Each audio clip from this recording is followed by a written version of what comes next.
আধিপত্যবাদী হিন্দুস্তান, আপনারা মনে করবেন না বাংলাদেশকে আপনারা দখল করবেন, আপনারা বাংলাদেশের উপরে করজ বানাবেন। আমরা 18 কোটি মুসলমানের রক্ত থাকতে বাংলাদেশের স্বাধীনতা সার্বভৌমত্ব আমরা কোনোদিন বিসর্জন দিতে দেব না। বড় পিছিয়ে পড়া যাচ্ছে আমাদের বাংলাদেশের মানুষ। 200 বছর ব্রিটিশ বেনিয়ারা শাসন করেছেন। 200 বছর আগে আমাদের এই চট্টগ্রাম পর্তুগিজেরা শাসন করেছে, মারাঠারা শাসন করেছে, ফিরিঙ্গিরা শাসন করেছে, ওই বার্মার মকেরাও আমাদের এই চট্টগ্রাম শাসন করেছে। 25টা বছর পাকিস্তানের আমল, এরপরে আজকে আমরা স্বাধীন হলাম 54টি বছর। আমরা শতকরা প্রায় 92 জন মানুষ আমাদের বাংলাদেশে আমরা মুসলমানেরা বসবাস করছি। এই 54 বছরে আজকে আমরা কেন একটি ইসলামী রাষ্ট্র কায়েম করতে পারলাম না? 54 বছরে কেন ইসলামী রাষ্ট্রের কথা বললেন সরকারের পক্ষ থেকে, সমাজতন্ত্রীদের পক্ষ থেকে, কমিউনিজমদের পক্ষ থেকে, ইসলামের দুশ্মনদের পক্ষ থেকে বারবার ষড়যন্ত্র করা হয়েছে। স্বাধীনতার সময় 1971 সালে আমার দামাল মুক্তিযোদ্ধারা রক্ত দিয়েছিল। মুয়াজ্জিনের আজান শুনে, মন্দিরের ঘণ্টা শুনেই আমার এই দেশের দামাল ছেলেরা মুক্তিযুদ্ধে অংশগ্রহণ করে নাই। মুয়াজ্জিনের আজান শুনেই মুক্তিযোদ্ধারা স্বাধীনতার সংগ্রামে অংশগ্রহণ করেছিল। স্বাধীনতার পর থেকে আজ পর্যন্ত 54 বছরে আমরা কি পেলাম? আমাদের প্রত্যাশা কি ছিল আর আমরা কি পেলাম? হিসাব যদি করেন তাহলে আপনারা হিসাব মেলাতে পারবেন না। আজকে আমাদের বাংলাদেশে ধর্মনিরপেক্ষতাবাদীরা শাসন করলো, জাতীয়তাবাদীরা শাসন করলো, আর আমরা যখন একটি ইসলামী রাষ্ট্রের কথা বলি তখন এই দেশের সমস্ত বিদেশি আধিপত্যবাদীরা ইসলামের কথা বললেই তাদের বিরুদ্ধে ষড়যন্ত্র করেছে, অত্যাচার করেছে, নির্যাতন করেছে, মামলা দিয়েছে, হামলা করেছে, জেলখানায় নিয়েছে, শেষ পর্যন্ত ফাঁসির কাষ্ট উড়িয়েছে। কেন? আপনারা সব বলতে পারবেন, আমরা ইসলামের কথা বলতে পারবো না, আমরা কোরআনের কথা বলতে পারবো না, আমরা রাসূল মাকবুল সাল্লাল্লাহু আলাইহি ওয়াসাল্লামের জীবন চরিত সম্পর্কে, উনার ইসলামী রাষ্ট্র সম্পর্কে কি আমরা কথা বলতে পারবো না? প্রিয় ভাই সব, তৌহিদি ভাই সব, আজকে আমাদের মধ্যে সবচেয়ে বড় যেটা অভাব, একটি ইসলামী রাষ্ট্রের যেই রূপরেখা, ইসলামী রাষ্ট্র কিরকম হবে, ইসলামী রাষ্ট্র হলে মানুষের মৌলিক অধিকার কিভাবে পূরণ হবে, আমরা সেই কান থেকে অনেক দূরে অবস্থান করছি। এমনকি আমরা মনে করি ইসলামের নামে কোনো রাষ্ট্র নাই, ইসলামের নামে কোনো সরকার গঠন হতে পারে না, এইটার প্রচারেই আজকে আমরা শুনতে পাচ্ছি। তাই প্রিয় ভাই সব, আসুন, আমাদের এই প্রিয় বাংলাদেশ সুজলা সুফলা, শস্য শ্যামলা, ধনে দান্ডে পুষ্পে ভরার দেশ। গত 18টি বছর আপনারা ইসলামের বিরুদ্ধে কথা বলতে পারবেন, আর আমরা ইসলামের পক্ষে কথা বলতে পারবো না, সেটা কোনোদিন আমরা মেনে নিতে পারি না, মানব না। আপনারা যেভাবে কথা বলেন আমরাও ঠিক সেইভাবে করে ইসলামকে প্রতিষ্ঠা করার জন্য আমরা কথা বলব।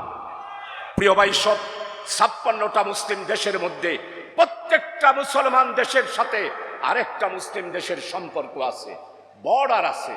বড় আল্লাহ তাআলার মেহেরবানি, আমরা এমন একটা দেশে বসবাস করছি, চারিদিক থেকে আধিপত্য ভারতের একটি সেই বিশাল মহারাষ্ট্র, আর আমরা আমাদের পশ্চিম পার্শ্বে রয়েছে বঙ্গোপসাগর, আমরা এইখানে এতিমের মতো বসবাস করছি।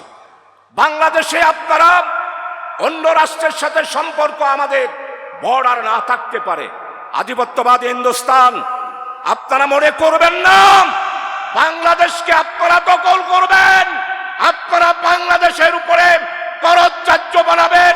আমরা বাঙালি মুসলমানের রক্ত থাকতে বাংলাদেশের স্বাধীনতা সার্বভৌমত্ব আমরা কোনোদিন বিসর্জন দিতে দেব না, দেব না। প্রিয় ভাইসব, আজকে আমাদের এই প্রিয় জন্মভূমি বাংলাদেশে আমরা একটা ইসলামী রাষ্ট্র কায়েম করতে চাই। জনগণ আজকে অপেক্ষা করছে একটি ইসলামী রাষ্ট্রের জন্য। আমার নবী সৈয়দুল আম্বিয়া রাসূল আকরাম সাল্লাল্লাহু আলাইহি ওয়াসাল্লাম একটি মুসলিম রাষ্ট্রের জন্য খন্দকের যুদ্ধে পেটে পাথর বেঁধেছেন। আজকে আমরা যারা আছি ওই একদিনের জন্য তো পাথর বাঁধি নাই। আমার নবী ইসলামী রাষ্ট্র কায়েম করার জন্য সমঝোতার চুক্তি করেছেন, সন্ধি করেছেন, ইসলামী রাষ্ট্র কায়েম করেছেন, যুদ্ধে অংশগ্রহণ করেছেন। দুর্ভাগ্য আমাদের আজকে পোড়া কপাল বাংলাদেশের মানুষ, আমরা যারা আজকে মুসলমান রয়েছি তাদেরকে শপথ গ্রহণ করতে হবে, মদিনায় মনোবরাতে আল্লাহর নবী যে রাষ্ট্র কায়েম করেছিল আমরা ঠিক সেই রকম একটি কল্যাণময় রাষ্ট্র কায়েম করব ইনশাআল্লাহ। 2024 সালের 36শে জুলাই আমার ছেলেরা রক্ত দিয়েছেন। আপনারা যারা আছেন এখানে উপস্থিত হয়েছেন, আপনারাও সবাই সংগ্রাম করেছেন, আপনারা সবাই সংগ্রামে সমর্থন করেছেন। আর আমাদের ছেলে রক্ত দিয়েছে আবু সাঈদ। আবু সাঈদ রক্ত দেওয়ার সময় পুলিশের সামনে বুকের ভিতরে তোমর জট, বুক পেতেছি গুলি কর। আজকে সেই কথার উপরে মুসলমানদেরকে আমাদের মধ্যে সেই বিপ্লবী চেতনা সৃষ্টি করতে হবে। 36শে জুলাই ছিল কারবালার প্রান্তর। হযরত হুসাইন রাদিয়াল্লাহু আনহু যেভাবে কারবালার প্রান্তরে ইয়াজিদের ষড়যন্ত্র এবং যুদ্ধের মাধ্যমে ফোরাত নদীতে পানি খেতে পারে নাই, আমার 36শে জুলাই আমার ছেলেরাও ঢাকার রাজপথে পানি খেতে পারে নাই, তাই মুক্ত। সেই দিন বলেছিলেন লাগবে পানি, পানি। ওই আমার মুক্তকে গুলি করে হত্যা করেছে আওয়ামী দূষর শেখ হাসিনার লেলিয়ে দেওয়া পটুয়া বাহিনী, পুলিশ বাহিনীরা তাকে হত্যা করেছে। প্রিয় ভাইসো, 18 বছর কিরকম নির্যাতন, 18টা বছরের নির্যাতন আর নিপীড়ন, অত্যাচার, দুর্নীতি, লুণ্ঠন সব দিক থেকে শেষ। আমার দেশের এমন শিক্ষানীতি, যেই শিক্ষানীতির মাধ্যমে লেখাপড়া করার পর শিক্ষিতরা ঘুষ খায়। এই শিক্ষানীতির মাধ্যমে যারা শিক্ষিত হয় তারাই দুর্নীতি করে। এই শিক্ষায় শিক্ষিত হয়ে যারা আজকে প্রশাসনে রয়েছে তারা দেশের সম্পদকে বিদেশে পাচার করে। আমার একজন কৃষক বাংলাদেশের দুর্নীতি করে নাই, আমার শ্রমিক দুর্নীতি করে নাই, দুর্নীতি করেছে বর্তমান আধুনিক শিক্ষায় শিক্ষিত যারা আছে তারাই বাংলাদেশে সবচেয়ে বেশি দুর্নীতি করেছে, লুণ্ঠন করেছে, ঘুষ খেয়েছে। তাই প্রিয় ভাই, সব বক্তব্য শেষে আপনাদের খেদমতে আরজ করব, আমাদের দেশে শিক্ষা নাই, আমাদের দেশের অর্থনীতি নাই, আমাদের দেশের প্রশাসন নাই, আমাদের দেশের বিচার ব্যবস্থা নাই, সব কিছু লন্ডভন্ড হয়ে গিয়েছে। এরপরও তারা দাঙ্গিব্বরে কথা বলেন। আপনাদের এত কথা আপনারা বলেছেন 18 বছর, 18 বছর নয় 54 বছরের পার্লামেন্টের আমার দেশের মানুষের স্বার্থে কোন এমপি একটি ঘন্টা একটি বক্তব্য দেয় নাই। প্রিয় ভাই, সব আপনারা যারা আজকে উপস্থিত হয়েছেন তাদের খেদমতে আরজ করব, হযরত উলামায়ে কেরাম আপনারা যারা রয়েছেন এদেশের জনগণের কোনো দোষ নাই। জনগণ বারবার আপনাদের পিছনে কাতার বেঁধে বন্দী হয়ে সংগ্রাম করেছে, কিন্তু দুর্ভাগ্য যারা নেতৃবৃন্দ, রাজনৈতিক নেতৃবৃন্দ আছেন তারা মানুষের সাথে প্রতারণা করেছেন। আপনার মানুষের সাথে প্রতারণা করে বারবার মানুষকে অবহেলিত করেছেন। তাই আজকের এই সমাবেশে আপনারা যারা আজকে উপস্থিত হয়েছেন, সামনে ইনশাআল্লাহ কথা হবে।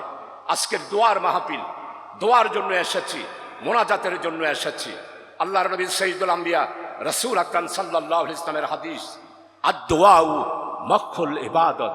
দোয়াই হচ্ছে ইবাদতের মগজ। আপনারা যারা এসেছেন এই মাহফিলে দোয়া কবুল হয়। আমরা যে উপস্থিত হয়েছি এটা হচ্ছে ইবাদত, এটা দোয়া এবং ইবাদত। তাই আমরা দোয়ার দিকে চলে যাব। আপনাদের খেদমতে আরজ করবো, আসুন রাসূলুল্লাহ সাল্লাল্লাহু আলাইহি ওয়াসাল্লামের হায়াতে জিন্দেগির तमाम ব্যবহারিক জীবন থেকে শুরু করে রাষ্ট্রীয় জীবন পর্যন্ত আমার রাসূল যেইভাবে করে জীবন পরিচালনা করেছেন, সমাজ পরিচালনা করেছেন, পরিবার পরিচালনা করেছেন, রাষ্ট্র পরিচালনা করেছেন। বড় দুর্ভাগ্য, আমাদের পররাষ্ট্রনীতি আমরা জানি না। রাসূল কিভাবে ডিপ্লোমেসি করে বিদেশি রাষ্ট্রের সাথে সম্পর্ক করেছে। সোজা কথা, অর্ধ পৃথিবী শাসন করেছে মুসলমানেরা। আজকে আমরা 200 কোটি মানুষ। আজকে তাই আমাদের প্রিয় জন্মভূমি বাংলাদেশে এখন সময় এসেছে, আগামী দিনে মানুষ ঐক্যবদ্ধ হচ্ছে। আগামী দিনে চাই ইসলামপন্থীদেরকে এই দেশের জনগণ চাই ক্ষমতায় বসানোর জন্য। এখন ইসলামপন্থীরা ঐক্য হবেন কিনা, কি ঐক্য হবে? কেউ বলতেছে এদিকে যান, কেউ বলতেছে ওদিকে যান। 5ই আগস্টের পরে সবাই ঐক্যবদ্ধ হব 18 বছরের নির্যাতনের কারণে, এটাই ছিল আশা। কিন্তু এখন বলছে ওরা এই ইসলামের নয়, ওরা এই ইসলামের নয়, এরা ওই ইসলামের নয়। খবরদার, আমরা জনগণ আছি। মুসলমানদের মধ্যে আপনারা বিভেদ সৃষ্টি করতে পারবেন না, মুসলমানদেরকে বিভক্ত করতে পারবেন না। আমরা মুসলমানেরা ঐক্যবদ্ধ হয়েছি আগামী দিনে একটি ইসলামী রাষ্ট্র কায়েম করার জন্য। আগামী নির্বাচনে আমরা সবাই একতাবদ্ধভাবে বদ্ধপরিকর হয়ে বাংলাদেশে একটি আমল পরিবর্তন করব। 36শে জুলাই পতিত স্বৈরাচারের বিরুদ্ধে এই দেশের জওয়ানেরা যেভাবে ঐক্যবদ্ধ হয়েছে, আগামী নির্বাচনে তরুণ, কৃষক, শ্রমিক, মেহনতি মানুষ, সর্বস্তরের মানুষেরা ঐক্যবদ্ধ হয়ে একটি পরিবর্তন, নতুন বাংলাদেশের সূচনা করব। আসুন সবাইকে ঐক্যবদ্ধ থাকার আহ্বান রেখে আজকের দোয়ার এই শেষ মোনাজাতে আমরা দেশের জন্য দোয়া করব, জাতির জন্য দোয়া করব, আমাদের দেশের স্বাধীনতা এবং সার্বভৌমত্বের জন্য দোয়া করব। আসুন সবাই ঐক্যবদ্ধ হই। ওয়া মা তৌফিক ইল্লা বিল্লাহ। আসসালামু আলাইকুম ওয়া রাহমাতুল্লাহি ওয়া বারাকাতুহু।